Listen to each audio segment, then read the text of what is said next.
Zahodom in Rusijo.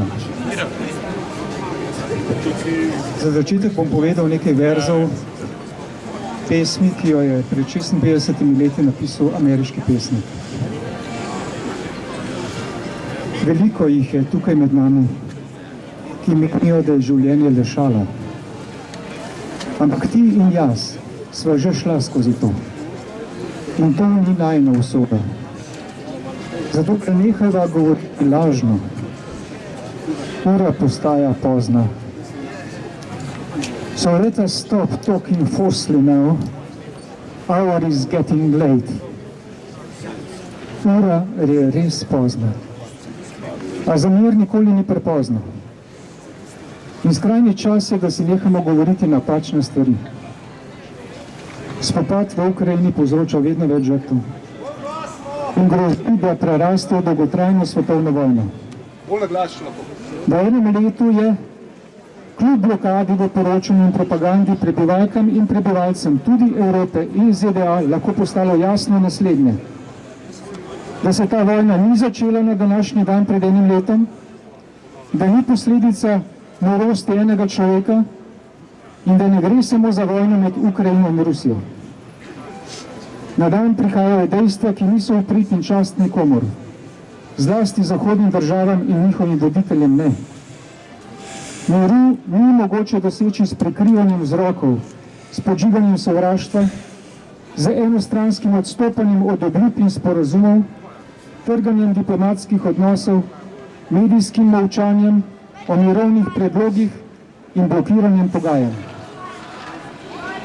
Enostranske, iz sebičnih interesov, sovraštva in nezaupanja pogojene sodbe, informacije brez razumskega in srčnega razmisleka, brez možnosti primerjanja in dialoga so postale domala edina stvarnost.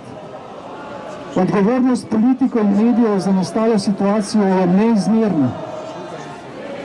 Miru ni več, niti na Jotiku, in tretja svetovna vojna nam grozi z grozljivo neizprosnostjo.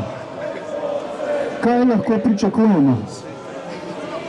V slovanskih jezikih, v ukrajinščini in ruščini beseda mir pomeni obenem tudi svet. Tudi Slovence, najbolj zahodne Slovane, jezik uči, da je svetost sveta prepoznana in dosežena, kadar na zemlji vlada mir. Ključ do svetosti sveta pa je pravičnost do vseh in vsega. Pot do nje se začne s poslušanjem in z ljubeznijo do življenja. Prejšnji petek smo predstavili in dali v podpisovanje poziv za mirno vlogo Slovenije v spopadu med Zahodom in Rusijo, v spopadu, ki najbolj prizadeva Ukrajino in njene prebivalce in grozi, da bo prešel v vojno s Kitajsko. S to izjavo se pridružujemo številnim prebivalkam in prebivalcem Evrope, ki pozivajo svoje vlade k miru in medije k primernemu poročanju. Vlado Republike Slovenije pa pozivamo, da predlaga korake in podpre vse predloge, ki bodo po mirni poti vodili k čimprejšnji ustavitvi spopada in pogajanjem. Tega ni mogoče doseči z več orožja. Potrebno je priznanje vseh vzrokov, da se lahko odprejo vrata začetku končanja vojne.